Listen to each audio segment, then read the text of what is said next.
We just got the weirdest PBE we've ever seen. It's a new batch with new things to test, except now it is nothing like what we normally get, and Riot accidentally leaked parts of their plans. And so, let's get on it! In total, there are two things that are happening. Riot is trying to fix the players' trust, and there is the unfortunate leakage. And so first, let's start with the trust thingy, because that's been a hot topic for the last few months. You see, normally with a new PBE cycle there would be new skins and new balancing. But that's not happening this time, because instead of revealing new skins, Riot is fixing what they broke during the Noxian season. Specifically, we are talking about the skins. That's right, for the first time we are not getting new skins, but we are fixing old skins. And this is mainly because Riot likely saw the numbers and it seems like there were less people who bought the Battle Pass. Because under the circumstances of the new Battle Passes, people would be likely to buy the passes if they like the skins that are in them.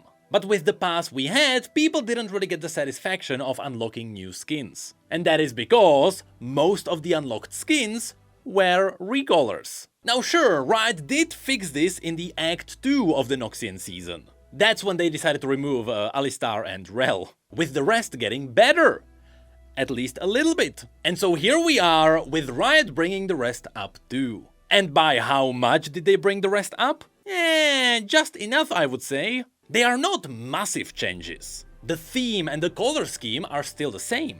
But they changed the details so much, they actually add up to a big difference. The slight problem being that because these are smaller but more dramatic changes, there are people who actually preferred the old version. You'll see what I mean by this later. So the four old skins that are getting an upgrade are Vladimir, Renata, Samira and Elise. Starting with Renata, the most obvious change by far is her hair. It went right into the silver territory. I assume the change was made here because her old hairstyle was too similar to her base version, if not the same, and so now she actually stands apart. On top of this, her mask was turned into a golden mask. I'm gonna assume this is to contrast with the hair, because now her head would be just white. And interestingly enough, they also removed one of her shoulder pads. So now her silhouette ever so slightly changed. On top of this, her suit actually looks like a Zonite suit now. Before it was a dress of Elite's acolytes, which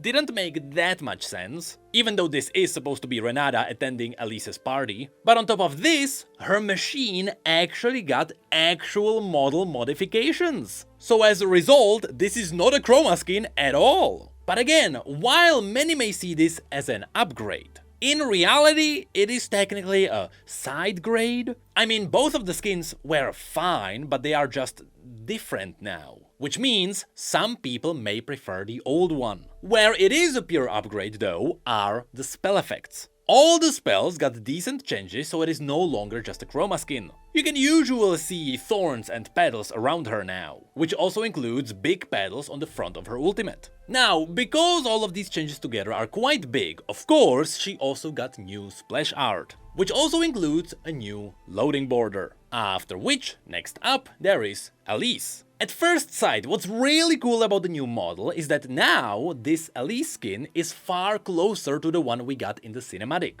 However, to make sure this is not just another chroma skin, once again, there are some big upgrades. For example, the legs on her back actually glow with every spell. Before, these were just bones hanging around. Now all of her spells also became more pink now. With her W being especially cool, that entire explosion is new. Of course, this is the case for her web too. Her E is just entirely new visual. I mean, the old one used to be just the base version of the spell. And her spider form is just an entirely new model too. Now, just like it happened with Renata, there are gonna be people who will prefer the older one more. But there is no denying that the new form is just a lot more unique. I mean, the mask now moved from the spider face onto her butt, meaning that this is indeed a new model, which does also include a new model for the spiderlings. Her frenzy in the spider form also has entirely new visuals. Before, you couldn't even tell that something was happening, and her going up into the web is also entirely new.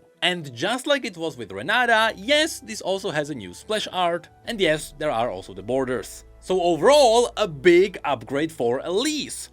Unless you prefer the older one. But still, it is not as big as what Vladimir is getting. In his case, it just looks like a new skin. And it is one that once again looks far closer to what he looked like in the cinematics. Which is why the first thing you might see is that his cloak is far shorter. Before it was longer because it was just the base version of Vladimir, but now it is shorter because that's what he looks like in the cinematic. On top of this, you can see that the blob of blood now became the sigil of the rose, which of course means all of his spells are new too. His Q actually got new thorns around. His pool is just a day and night difference. His E added in some swirling lights, and his ultimate now has a new orb in the middle with thorns around. And again, his new splash art is pretty cool. Which leads us to the last upgrade, which is Samira. Here, for the most part, the new version is just a lighter version of the old one, but it does have entirely new weapon models. With that said, while her spells are also slightly more thorny,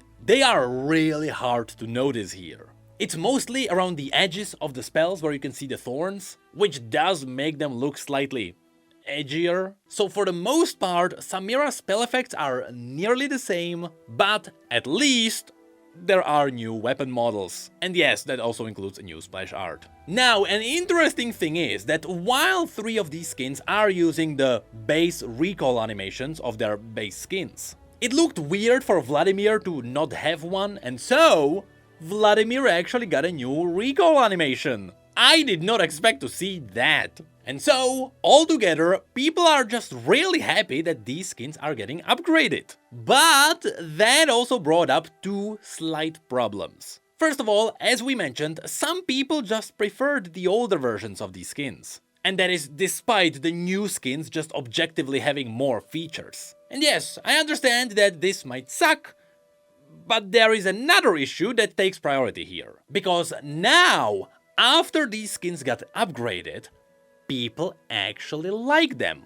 The issue is, these skins are no longer accessible. So somehow Riot did the impossible and they upgraded skins which they no longer sell. But I am gonna assume that's not gonna be the case in the future. I mean, it seems like this is the reason why they are starting to spin the entire Mythic store. Adding these skins later into the Mythic store is what would make sense. And so maybe they can do this in like a year from now to keep the integrity of the unique acquisition. So if you are really sad that now you like these skins and you can't get them anymore, I hope they are coming back. But you can still be sad, because I'm gonna assume that is not gonna be the case for at least a year from now. That is, if Riot doesn't decide to put these into the gacha machine. At least that would make the rolling more interesting. And so this is it for the tweaks for the skins, but that is not it for the PBE. Because next Riot also accidentally dropped something else. Something that was supposed to be hidden.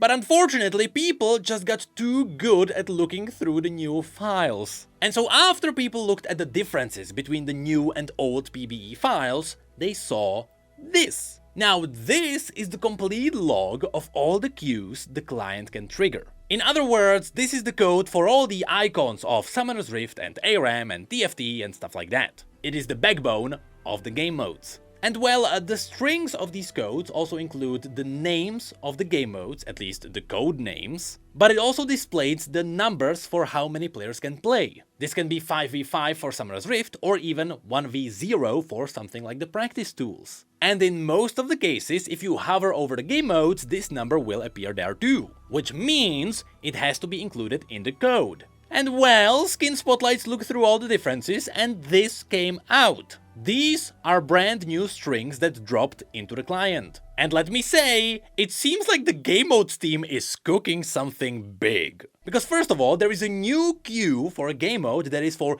18 players, which is for duos. This means 9 teams of 2.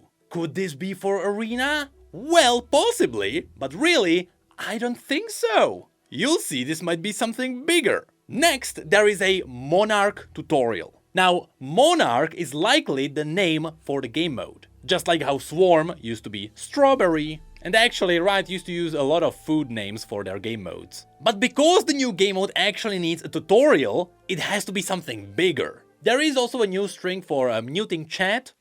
I'm not sure what that's gonna be. But there is also a 1v5 game mode, which is a free-for-all for Monarch. Just keep that in mind, okay? Just keep in mind that there is a new game mode that also has a free-for-all. Then let's skip these other two for now, because at the bottom there is another game mode that has 24 players for trios. So now we get a tutorial, a mode that is free for all, which might also have duos, which might also have trios.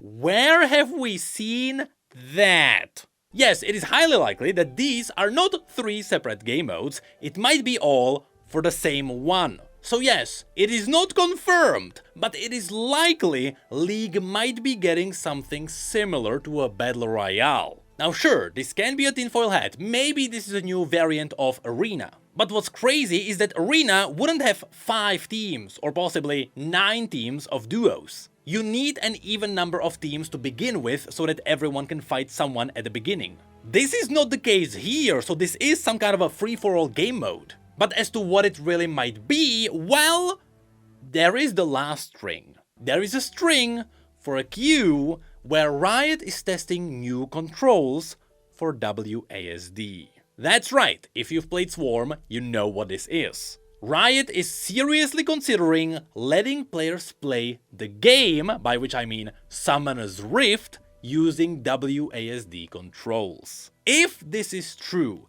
this might be the biggest change in League's history. Just think of the kiting, just think of playing Zeri, this is gonna be a nightmare. Also, when it comes to skill shots, it should be a lot easier to dodge skill shots now. But mainly, what's crazy about all of this is that this might be linked to Monarch as well. And that is because this entire time, League is getting tiny competition from another game, which was actually made by former Rioters, you might know, which is using WASD controls, it is doing decently well, and it is called Supervive. Yes, it is possible League of Legends is trying to make their own version of Supervive. In a hilarious twist where former Rioters went along and they made their own games, and Riot now came in and they took those games. Is this really what's happening? We still don't know. But we know Riot is making something really big. Which doesn't really surprise me, because so far everything that came out of the Game Modes team was a success. Swarm was amazing,